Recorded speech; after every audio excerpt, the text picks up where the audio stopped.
Hello everyone, मैं doctor Tanuja कुमारी आप सभी का स्वागत अपने यूट्यूब चैनल में करती हूँ। आज के इस वीडियो में मैं अकबर की धार्मिक नीति और दीन ए इलाही इन दोनों विषयों पर चर्चा करूँगी। आप सभी से निवेदन है कि अगर आपने मेरे यूट्यूब चैनल को सब्सक्राइब नहीं किया है तो कृपया कर इसे सब्सक्राइब कर लें, जिससे कि भविष्य में मेरे द्वारा अपलोड किए जाने वाले वीडियोज़ से संबंधित नोटिफिकेशन आपको प्राप्त हो सके और आप इससे लाभान्वित हो। अकबर के संदर्भ में जब हम इतिहास में अध्ययन करते हैं तब हम यह देखते हैं कि अकबर अपनी धार्मिक नीति के लिए प्रसिद्ध रहा है। अकबर मुगल कालीन शासकों में अपने उदारतापूर्ण धार्मिक नीति और सिद्धांतों के लिए याद किया जाता है। अकबर के पूर्वज बाबर और हुमायूं सुन्नी धर्म को अपनाने वाले रहे थे तथा अकबर की मां हमीदा बानो बेगम के पिता शिया धर्म को मानने वाले थे। अकबर ने राजपूत घराने में जीवन के अपने प्रारंभिक जीवन को व्यतीत किया था, जिस कारण उसका प्रभाव भी अकबर के व्यक्तित्व में हमें देखने को मिलता है। अकबर पर उसके संरक्षक बैरम खां का भी काफ़ी प्रभाव रहा था, जो शिया धर्म में विश्वास रखते थे और साथ ही साथ उदार विचार वाले व्यक्ति थे।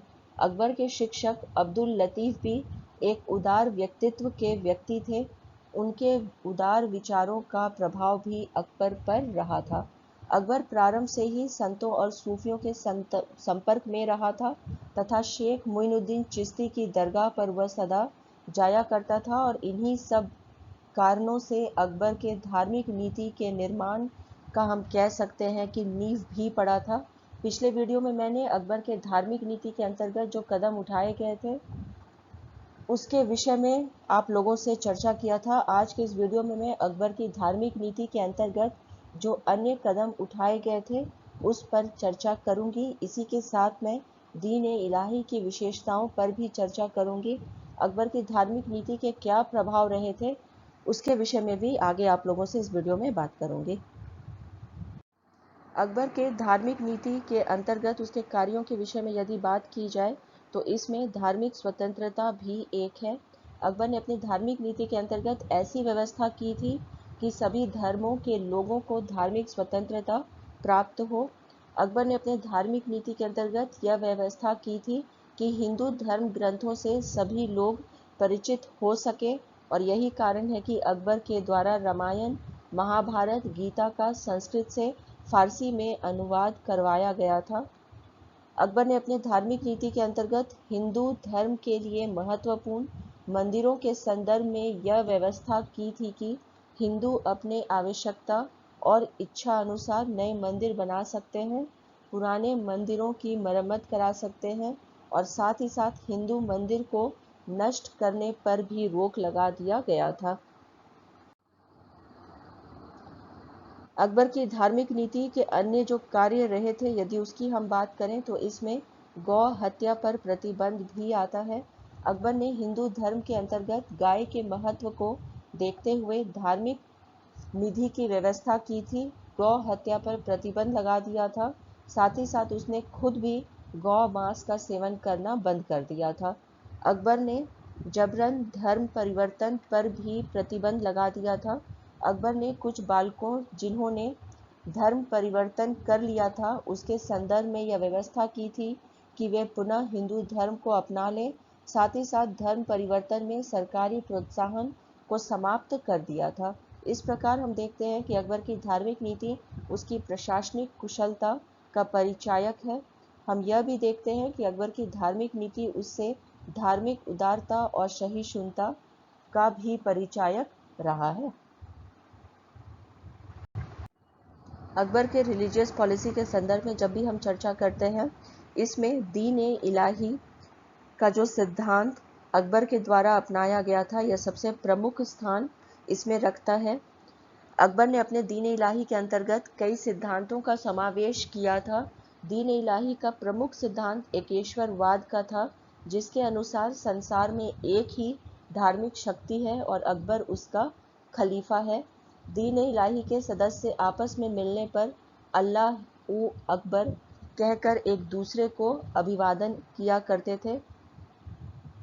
4 प्रकार के धार्मिक अनुयायियों के संदर्भ में भी हमें इसमें चर्चा मिलती है।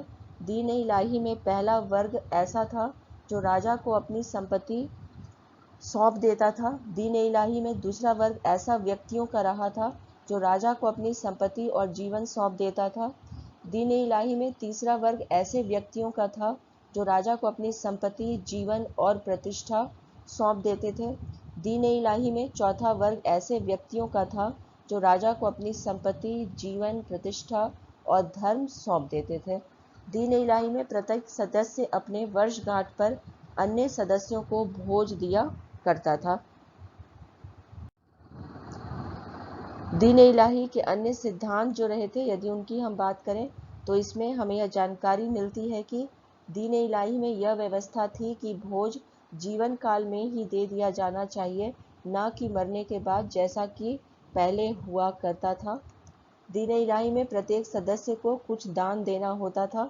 दीन इलाही में मांस खाना निषिद्ध कर दिया गया था। अकबर ने इस पर प्रतिबंध लगा दिया था। दीन इलाही के सदस्य जब राजा के समक्ष उपस्थित होते थे तो साष्टांग प्रणाम या जमीन पोइबस करते थे। दीन इलाही के अन्य जो सिद्धांत रहे थे उनमें दीन इलाही में चचेरे भाई बहनों या निकट संबंधियों से विवाह करना निषिद्ध कर दिया गया था। दीन इलाही में 16 वर्ष की अवस्था से पहले लड़के का और 14 वर्ष से पहले लड़कियों का विवाह बंद कर दिया गया था, क्योंकि ऐसे विवाहों से संतान निर्बल उत्पन्न होते थे। दीन इलाही में मद्यपान की छूट थी, बशर्ते इसके प्रयोग में कोई हानि न हो। दीन इलाही में किसी व्यक्ति के साथ उसके धर्म के कारण हस्तक्षेप नहीं होता था। दीन इलाही के सिद्धांतों को अपनाने वाले लोगों के द्वारा अन्य जो सिद्धांत रहे थे जिसका उन्हें समर्थन करना होता था, उनमें हम देखते हैं कि दीन इलाही के मानने वालों से यह उम्मीद की जाती थी कि वे सम्राट के प्रति अपना सर्वस्व अर्पण करने के लिए तैयार हों। मांस खाने को प्रतिबंधित करने के लिए कसाईयों, वलियों और चिड़ीमारों से मिलने पर प्रतिबंध लगा दिया गया था। दीन इलाही को मानने वाले के लिए अपने मूल धर्म के परित्याग की आवश्यकता नहीं थी। दीक्षा प्राप्त करने वाला व्यक्ति सम्राट के समक्ष उपस्थित होकर अपनी पगड़ी और शीश सम्राट के चरणों में रख देता था। तब सम्राट उसकी पगड़ी उठाकर उसके सिर पर रख दिया करता था और उसे शिस्त प्रदान किया करता था, जिस पर अल्लाहू अकबर लिखा होता था। प्रत्येक रविवार को अकबर दीक्षा देकर अपने शिष्यों को दीन इलाही में प्रवेश दिया करता था। दीन इलाही के अंतर्गत यह व्यवस्था की गई थी कि लोग अपने द्वारा किए गए कार्यों पर विचार और मनन करें तथा भक्ति एवं ज्ञान की अभिवृद्धि करें। दीन इलाही में सभी व्यक्तियों को अग्नि की उपासना करनी चाहिए। दाह संस्कार के संदर्भ में जो हमें जानकारी मिलती है वह यह है कि दीन इलाही में अनुयायियों को उनकी इच्छा अनुसार जलाया या दफनाया जा सकता था। दीन इलाही में मृतक के सिर को पूर्व की ओर तथा पैरों को पश्चिम की ओर करके नहीं दफनाया जा सकता था। प्रातः, दोपहर, सायं और रात्रि में सूर्य की पूजा की जाती थी। सूर्य सहस्रनाम का जाप किया जाता था। अकबर के धार्मिक नीति के प्रभावों के विषय में यदि हम बात करें तो हम यह देखते हैं कि अकबर की धार्मिक नीति के कई प्रभाव हुए थे और उनमें साम्राज्य का विस्तार भी एक रहा था। अकबर की धार्मिक नीति के परिणाम स्वरूप हम यह देखते हैं कि अकबर का साम्राज्य का विस्तार बड़े भौगोलिक स्तर पर संभव हो पाया था। अकबर की धार्मिक नीति के कारण हम यह देखते हैं कि हिंदू और मुसलमानों के मध्य एक सांस्कृतिक एकता का प्रादुर्भाव हुआ था। अकबर की धार्मिक नीति का सबसे महत्वपूर्ण प्रभाव हम कह सकते हैं कि यह रहा था कि इससे अकबर के राज्य को एक स्थायित्व प्राप्त हुआ था। अकबर की धार्मिक नीति के कारण कई हिंदू धर्म ग्रंथों का अनुवाद फारसी में किया गया था, जिससे हिंदू धर्म का प्रचार और प्रसार हुआ था। अकबर के धार्मिक नीति के प्रभावों के संदर्भ में यदि हम और अधिक बात करें तो इसमें हम कह सकते हैं कि अकबर की धार्मिक नीति के कारण धार्मिक संदर्भ में एक धर्म निरपेक्षता की भावना को प्रोत्साहन मिला था। अकबर की धार्मिक नीति के कारण कई सामाजिक सुधार भी हमें देखने को मिलता है, जिसमें सती प्रथा को समाप्त किया जाना और विधवा पुनर्विवाह को प्रोत्साहित किया जाना शामिल है। राजपूतों को अकबर के दरबार में प्रशासनिक सेवा में अपना योगदान देने की अवसर भी प्राप्त हुई थी। अकबर ने धार्मिक सहिष्णुता के द्वारा मुगल साम्राज्य को राजपूतों का सहयोग उपलब्ध कराया था। अकबर की धार्मिक नीति के कारण मुगल साम्राज्य में शांति, सहयोग और सद्भावना का वातावरण बना, जिससे व्यापार और वाणिज्य को प्रोत्साहन मिला था। अकबर की धार्मिक नीति का प्रभाव यह भी रहा था कि इससे उलेमा वर्ग पर एक प्रभावी नियंत्रण कायम हो सका था। इस प्रकार हम देखते हैं कि अकबर की धार्मिक नीति के कई महत्वपूर्ण प्रभाव रहे हैं। वास्तव में अकबर एक दूरदर्शी शासक रहा था और उसने अपनी धार्मिक नीति के अंतर्गत यह देखते हुए कि भारत एक हिंदू बहुसंख्यक देश है, उसने धार्मिक स्तर पर अपने प्रशासन को जनता के दिलों के नज़दीक लाने का प्रयास किया था, जिससे कि न सिर्फ मुगल साम्राज्य का विस्तार हो सके बल्कि मुगल साम्राज्य को एक स्थायी शासन भी मिल सके। अकबर की धार्मिक नीति के पृष्ठभूमि में सर्वप्रमुख कारण रहा था कि अकबर एक उदार व्यक्तित्व का मालिक था और वह धार्मिक क्षेत्र में भी सभी धर्मों के अच्छे विशेषताओं को समावेशित करना चाहता था और इसलिए उसने दीन इलाही का निर्माण किया था। अकबर ने धार्मिक नीति की सबसे महत्वपूर्ण विशेषता यह रही थी कि उसने सभी धर्मावलंबियों, सभी धर्म के मानने वाले लोगों को पूर्ण स्वतंत्रता प्रदान की थी। साथ ही साथ जोर जबरदस्ती से धर्म परिवर्तन करने की प्रवृत्ति पर रोक लगा दी थी और अकबर की धार्मिक नीति के कारण ही वह विश्व के महानतम शासकों में अपने आप को स्थापित कर सका। इतिहासकार अबुल फजल अकबर के धार्मिक नीति की प्रशंसा करते हुए कहते हैं कि शासक को अपने लोगों का आध्यात्मिक मार्गदर्शन करना चाहिए और अकबर में यह योग्यता थी।